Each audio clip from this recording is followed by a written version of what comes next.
이다희 선생님입니다. 저는 유치부 김은혜 선생님입니다. 네, 다들 온라인 예배 잘 드리고 계시죠? 드림레드 온라인 예배는 오전 11시예요. 다들 10분 전에는 꼭 준비해서 성경책 챙기고 머리 감고 책상에 앉아서 다들 예배 드리길 바래요. 그리고 사회적 거리두기가 4단계로 연장이 됐어요. 그래서 다음 주도 온라인 예배입니다. 집에서 예배 드리더라도 성실하고 또 거룩한 마음으로 예배 잘 드렸으면 좋겠습니다.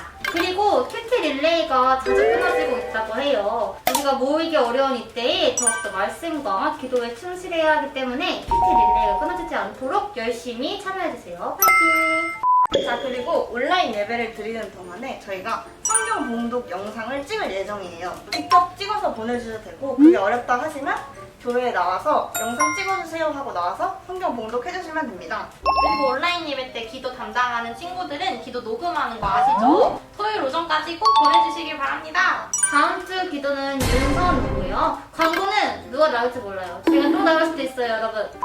이상입니다. 이상입니다. 예배 잘 드려요. 건강하세요, 여러분. 안녕. 예배 잘 드세요.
사랑의 하나님, 지난 한 주 저희와 함께 해주시고 평안하게 지낼 수 있게 해주심에 감사드립니다. 코로나가 다시 심해지면서 다 함께 예배드리지 못하지만 각자의 자리에서 성실히 예배드릴 수 있게 하시고 이번 한 주간도 주님의 말씀을 통하여 주님의 안에서 기도할 수 있게 해주세요. 사랑이 많으신 우리 주 예수 그리스도의 이름으로 기도드립니다. 아멘.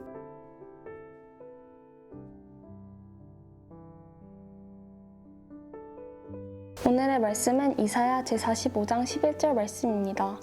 이스라엘의 거룩하시니 곧 이스라엘을 지으신 여호와께서 이같이 이르시되 너희가 장래 일을 내게 물으며 또 내 아들들과 내 손으로 한 일에 관하여 내게 명령하려느냐. 이사야 제45장 11절 말씀입니다. 아멘.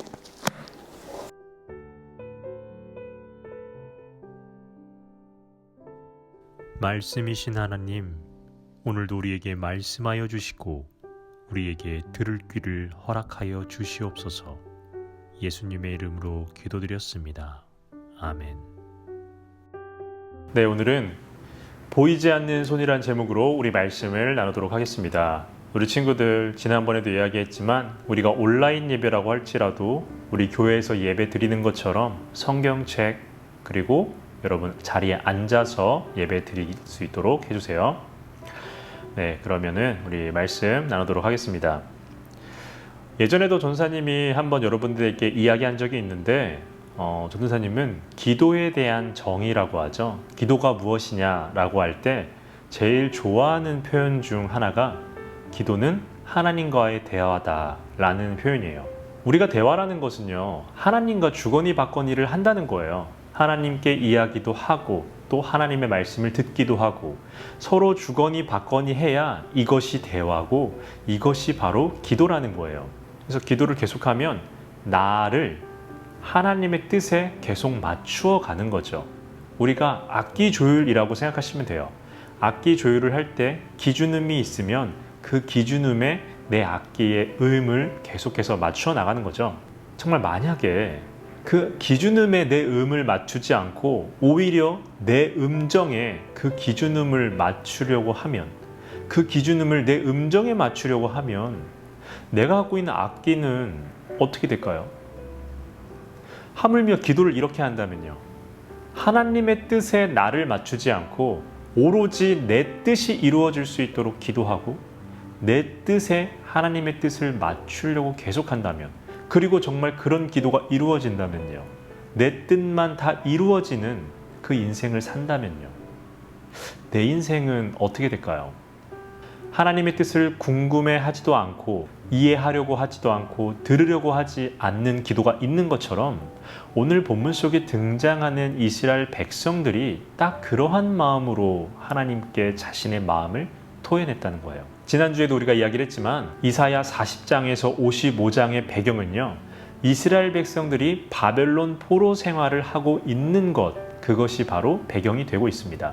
그런데 이렇게 포로 생활을 하고 있는 이스라엘 백성들에게는 약간 어이없는 그런 하나님의 말씀을 듣게 돼요. 그게 어떤 거냐면요, 우리 45장 1절을 한번 읽어보도록 할게요. 다만 여러분들의 이해를 돕기 위해서 우리가 온라인 예배하는 동안에는 세번역 성경을 사용하도록 하려고 해요. 우리 영상을 보고 우리 다 함께 읽어보도록 하겠습니다. 나 주가 기름 부어 세운 고레스에게 말한다. 내가 너의 오른손을 굳게 잡아 열방을 내 앞에 굴복시키고 왕들의 허리띠로 풀어놓겠다. 내가 가는 곳마다 한 번 열린 성문은 닫히지 않게 하겠다. 고레스는 들어라. 아멘. 우리가 이 1절을 이해하려면 먼저 우리가 알고 있어야 되는 지식이 한 가지 있어요. 이스라엘은 우리나라처럼 남과 북으로 나뉘어져 있었던 나라죠. 그런데 먼저 북쪽에 있었던 이스라엘, 흔히 북이스라엘이라고 하죠.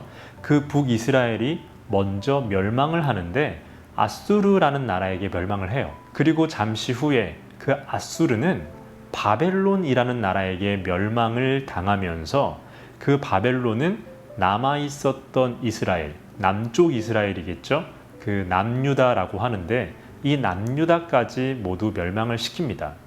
그리고 얼마 후에, 시간이 좀 흐른 후에 이 바벨론은 페르시아라는 나라에게 또 멸망을 당해요. 그때 이 페르시아의 왕이 누구였냐면 바로 고레스예요. 고레스가 바로 페르시아 왕이었어요. 하나님은 고레스를 들어 사용하시겠다는 거예요. 그런데 이 고레스는요, 앞서 있었던 아수르나 바벨론과는 조금 다른 정책을 펼쳤어요. 아무리 식민 지배를 한다 할지라도 그들이 원한다면 조국으로 돌아갈 수 있도록 허용을 해줬어요. 이것을 고레스 칙령이라고 이야기를 합니다. 그래서 하나님은 이사야 선지자를 통해서 이 고레스를 통하여 이스라엘을 다시 한번 재건하시겠다라는 말씀을 하시는 거예요. 하지만 우리 이스라엘 백성들 입장에선 어이가 없는 거예요. 왜냐하면 자신들이 포로로 끌려와서 이 바벨론 포로 생활을 할 때 도대체 하나님은 무엇을 하시는지 아무것도 안 하시잖아, 가만히 계시잖아 라는 이런 마음에 서운하고 억울한 감정이 섞여 있었는데, 이제는 이방인을 사용하시겠다는 거예요. 이제는 이방인을 들어서 자신들의 나라를 회복하는 데 사용하겠다는 거예요. 한마디로 자존심이 상한 거예요. 내가 중3인데 어떻게 중학교 1학년의 도움을 받죠? 라는 그런 마음이에요. 이때 하나님은 뭐라고 말씀하시냐면 좀 길어요. 길지만 정말 길지만 그 중에 일부만 우리 한번 읽어보도록 하겠습니다.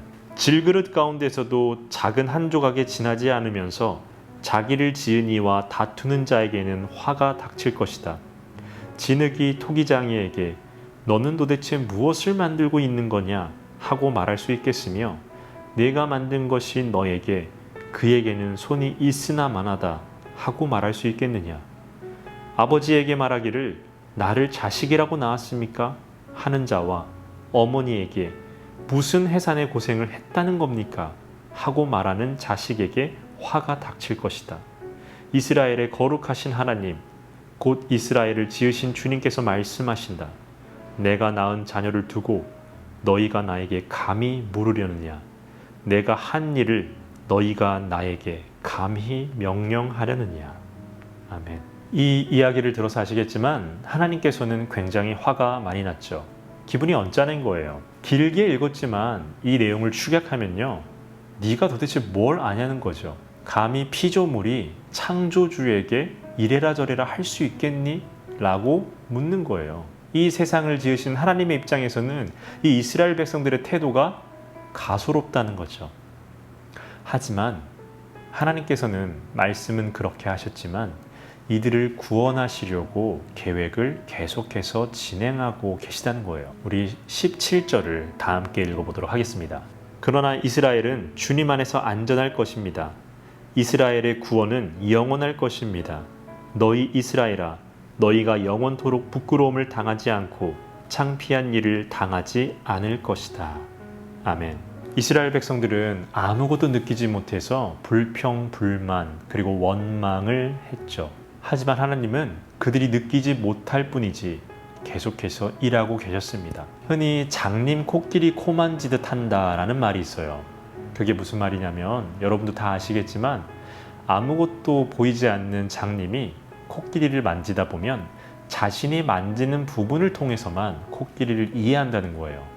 코를 만진 사람은 코끼리가 길쭉하다고 생각할 것이고 코끼리의 상아를 만진 사람은 코끼리가 딱딱하고 그리고 뾰족하고 날카롭다라고 말할 것이고 발을 만진 사람들은 코끼리가 뭉툭하고 짧다라고 느낄 거예요.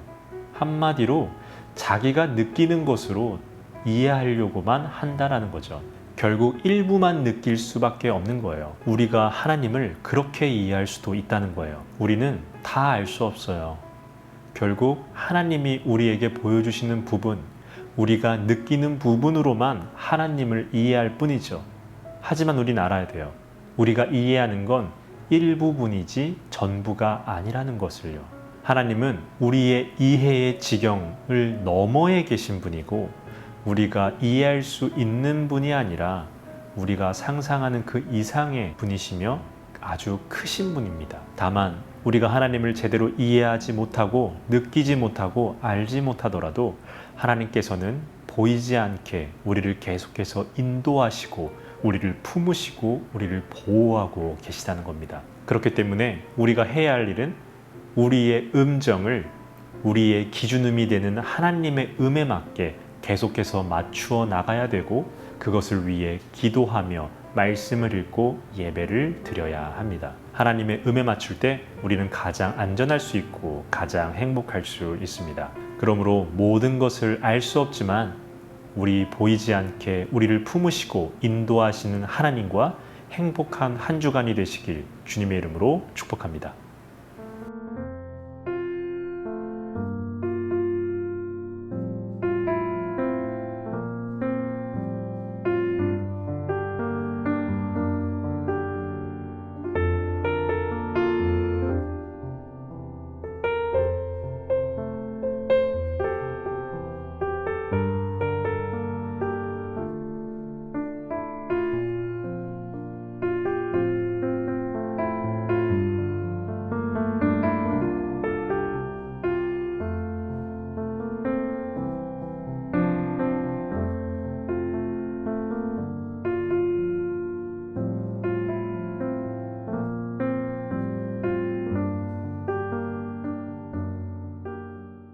하늘에 계신 우리 아버지여, 이름이 거룩히 여김을 받으시오며 나라가 임하시오며 뜻이 하늘에서 이루어진 것 같이 땅에서도 이루어지이다. 오늘 우리에게 일용할 양식을 주시옵고 우리가 우리에게 죄 지은 자를 사하여 준 것 같이 우리 죄를 사하여 주시옵고 우리를 시험에 들게 하지 마시옵고 다만 악에서 구하시옵소서. 나라와 권세와 영광이 아버지께 영원히 싸움나이다. 아멘.